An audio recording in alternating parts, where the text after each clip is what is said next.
Hey guys, Tom Barclay here, late night emergency video here after the bombshell news, absolutely massive news. Doesn't really happen too often in football, to be honest, these days, but this one really was bombshell, dramatic, of Daniel Levy, the Tottenham chairman for the last 25 years, is leaving the club, has left the club, stepping down from his position. Absolutely massive news. I was in the office, a relatively quiet day, to be honest. And was just leaving when this broke, and I've been making subsequent calls, been writing up on it, doing opinion pieces, just got back, and I just want to do a video on it. So what do we know? First of all, he was forced out, so I'm led to believe, rather than it being his idea, his plan. Timing feels quite curious, doesn't it, having it 3 games into the new season rather than in the summer, but anyway, I'm led to believe he's forced out. It's been instigated by the Lewis family. So the Lewis family are in control of majority shareholders ENIC. Previously, Joe Lewis was the main man in charge of it all, but he isn't anymore. But his children, seems weird to call them children, seeing as they're in their 60s. But Vivian Lewis and Charles Lewis are now running the show, as far as I'm aware, calling the shots.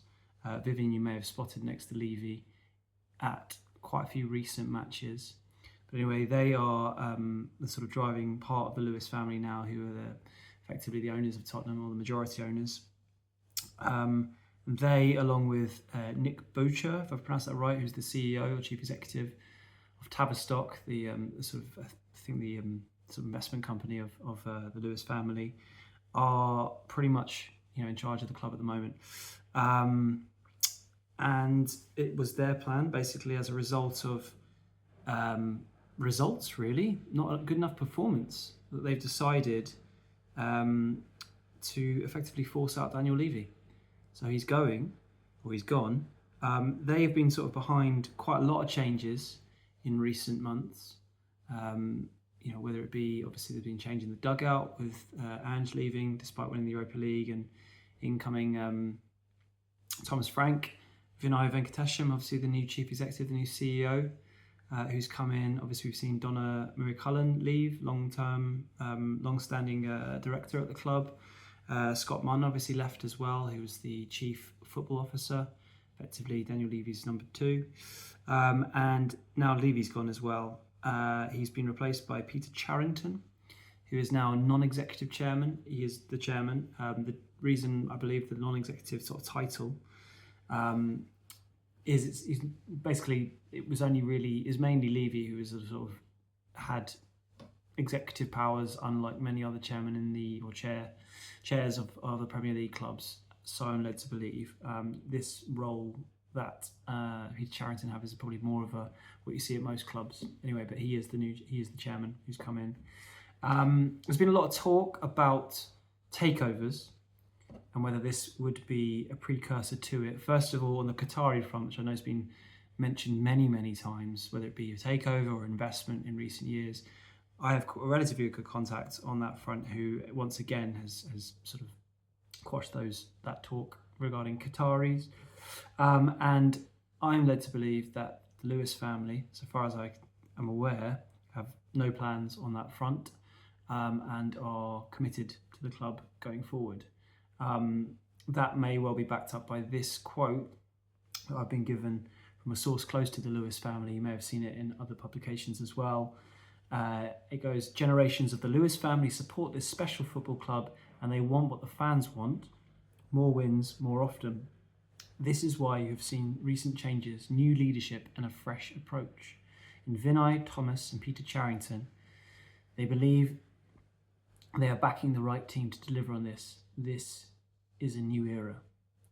So a new era at Spurs, it's huge. I mean, the idea of Tottenham without Daniel Levy is hard to fathom, to be honest. I've only been covering Spurs for 3 and a bit years now. I do feel like, even though in that short time I've hopefully become a bit of the sort of permanent fixture there, as you hopefully have got from these videos. I also, as I I've mentioned on X today, I have written a book this summer about Spurs' season last year. I actually, funny enough, was just finishing off a video about that, which I'll probably put out tomorrow in more detail when this news broke. So I had to sort of come off from that. I'll come back to that in a moment. It just feels like this is the main talking point, so I won't go too much into the book. But anyway, in my time, he definitely feels like he's been, he is Spurs, has been, and he has been for a lot longer than that. He first came to the club on the board in 2000 when ENIC then bought 27% share from in the club from Sir Alan Sugar. That share for ENIC now is up to, the last I checked, was 86.91%, so rapidly increase. But Levy, he is got to be one of the most divisive figures in football. I do think when you're discussing him, even the most hardened Tottenham anti-Daniel Levy fan has to give him some credit for some of the things he's done when it comes to obviously the stadium. But obviously there are lots of negatives in a lot of people's eyes that outweigh the positives. But let's start with the positives. So Tottenham, I'm not a fan, but obviously there's been a big part of my life just from fan supporting them and just being part of the Premier League, throughout my life. And in my sort of peak years of being a kid and loving football, Spurs in the 90s had some good players, had some big names, but they struggled generally to be a sort of real force in the Premier League. And you have to say, over the course of Levy's time at Tottenham, that changed, and they did become a serious force of in English football. They became one of the established top six. Not that they didn't actually win very much, and I'll come on to that in a minute, and that's obviously a big sticking point with fans, understandably so. But he did seem to grow them from where they were before. Obviously a club with an absolute rich history, particularly going back to the 1960s, and as we know, in 1984 they won the UEFA Cup, lots of other successes. But to be consistently one of the best teams in the league, that did really come under particularly the Pochettino era, and he grew them. He improved the team year on year, and often, particularly in the rise of obviously Chelsea with Abramovich, and then later on with Sheikh Mansour at Man City, coming up against, if not state-backed clubs, then clubs with uber wealth that Tottenham didn't have. And I think you do have to give him some credit for that. Obviously the stadium, as anyone who's been, which I imagine a lot of you guys in this is worldwide, so maybe not every fan has been, but it is an amazing experience, a fantastic stadium, the envy of most clubs in the world, particularly when it came, when it opened in 2019. Training facilities also absolutely tip top. So there's a lot to be proud of on that front. But then there are the negatives, as a lot of fans will see. I mean, the starting point, as ever with any fan base, is success on the pitch. Excuse me. And trophies, that's what it comes down to. There were a lot of near misses. Definitely, it's not just like Spurs haven't been in the mix at all. I mean, particularly during those Poch years, season Leicester won it. They were definitely a contender. I know, infamously they finished allegedly third in a two-horse race, but they were a really good team then. Obviously, they did actually win the Carabao Cup and the Europa League, obviously last year. But reached the 2019 Champions League final, other cup finals as well. So they were they were in the mix, but I guess given the players that they had at their disposal, having a generational talent like Kane, I mean, the team they put together under Poch, when you look back on it, I mean, even just the back four of like Lloris, Kyle Walker, Danny Rose, Vertonghen, Alderweireld, absolutely brilliant players, and just the squad on reflection wasn't deep enough. And I know fans forevermore will talk over that, the mistakes that were made.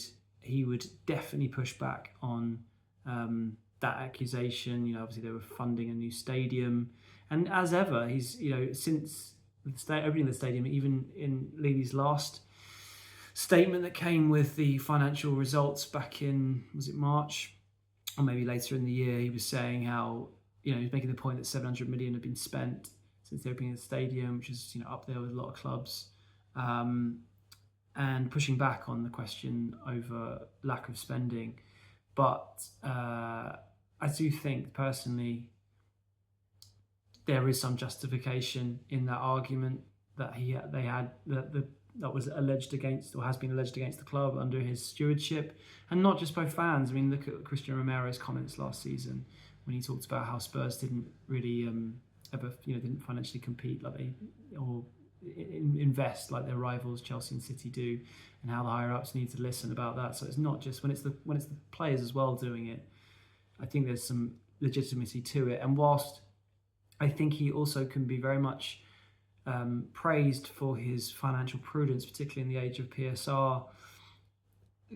A wage ratio of 42% to turnover in the modern day game feels very difficult to sustain and have success. If you can pull it off, unbelievable masterstroke to do it.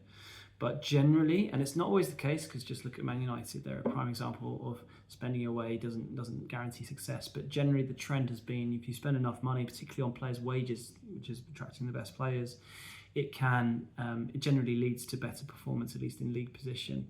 And I find it hard, to be honest, to argue against that during this time. So I don't know whether that will change now. I mean, we'll wait to see. But it wasn't just that, obviously. The Super League debacle, which kind of predated me, but I know a lot of fans were upset with that. Ticket pricing, the Save Your Seniors campaign, all that kind of thing. The lack of communication irked a lot of fans. I mean, I don't know. Sometimes I feel like people who run a club are hiding to nothing to a certain extent. And I mean, I'll always call for more communication and more opportunity, particularly as a journalist. And I do think it's important if you can, but I do often look at people who've been in charge of running football clubs, which are they're so tribalistic, they're so passionate, people care so much about them, as being a bit of a fool's errand. Eventually, it's hard to sustain goodwill unless you just keep piling in the money year after year. So he would not be the only one where the sort of public opinion turned against him. Often seems to be the case with owners, but having said that, like I was saying, I still feel like communication could have been definitely stronger throughout the campaign. I mean, back when he did that interview, which felt relatively tin-eared, to be honest, in the summer, when he's talking about how they need to be challenging for the Premier League and the Champions League, off the back of finally winning a trophy. And with the investment that was being put into the team, or has been into the team, I can see a lot of managers pushing back on that, going, how realistic is that? But I did praise him at the time, at least, for doing something, speaking to the fans, because it just happens so rarely. Obviously, what we would love, particularly as journalists, and I hope fans as well would want this, particularly if you've got independent media sort of holding people to account, asking questions that maybe they don't always want, might give a real indication of where his thinking behind certain things. He never just didn't really do that. I think I actually met him once, I think, out in Korea, quite early on, when covering the club. We had a sort of 15 minutes or so in his company, me and the other journalists who were out there for a sort of cup of tea. He was very, very pleasant. Bit cagey, but I guess you would expect that. So I didn't really walk away from it thinking I knew much more at all than I did before, albeit again I was very early on covering Spurs, and that was kind of probably seemed par for the course generally with him in the media. Generally, I don't know why that is the case, whether something happened years ago or what really, or if he, like I said, felt like whatever he said it would be. It wouldn't go down well with the fans. And I think that's kind of where I'm at with this whole decision, really, because I do see some of the positives that he implemented whilst understanding fans having issues with the lack of silverware and how trigger happy it seemed to be with managers and all that kind of stuff. The way I see it is it just become so toxic, really, that this was probably the right call, whether he wanted it to be or not, because it's got to the point with Tottenham that no matter what happens, as soon as Tottenham have a bad incident where something goes wrong, they lose a few matches, or something happens with the transfer that goes awry, like we saw with Eberechi Eze, the focus comes back to one man. I mean, the ownership as well, ENIC, get it as well. The sort of protests and the change for Tottenham and all that stuff hasn't just come from, hasn't just been about Levy. It's been about ENIC as well. But he has been the sort of face of it, the figurehead of it, and that kind of fractious relationship between himself and the supporters. No matter whether he tells Gary Neville he feels the same pain, which I genuinely think that's probably the case. It just feels like that relationship's broken. It doesn't feel like no matter what he does, it's hard to see. It's just for that relationship being mended. Generally, I don't see it being the case. So a fresh start, particularly if the Lewis family are genuine in their hopes of taking Tottenham forward. Rather than looking to sell, they want to do it from a place of, I guess, a clean break. And my understanding was that they saw this as a good time for it to end after 25 years, winning the Europa League, go out on a high to a certain extent. But yeah, it's still proper bombshell news that you don't see too often in the modern game, particularly where I'm not sure if anyone broke it first. I don't think they did, to be honest. I think it just got released by Spurs. Doesn't happen too often. But anyway, yeah, I mean, I think as a final thought, he said to Gary Neville, just a month ago, or at least that's when the interview went out, how is he underappreciated, and he basically said he thinks he'll get the credit he's sure he'll get the credit he deserves once he's left the club. I don't know if that was a hint of him knowing he was going to go, who knows, but I guess now we'll find out, won't we, what happens next. The running of the club, now he's gone, now the lightning rod for all the frustration has left. I imagine a lot of Spurs fans won't know what to do with themselves, because for so long he's like I say, he's been this figure that they can aim all their frustration and ire towards. With him no longer there, what do they do now if there are times that go awry? But we'll see, I suppose. I do think in time there will be appreciation for the way he made them sort of compete on a semi-regular basis, like turn them into the ninth, or help turn them into the ninth richest club in the world. But also, I think in the fullness of time, the shortcomings over silverware, over player signings, other things as well, it's not like they'll be dimmed over time either when people reflect on his tenure. But yeah, Daniel Levy gone. It's quite hard to really fathom, to be honest. Anyway, love to know your thoughts, everyone. Let me know.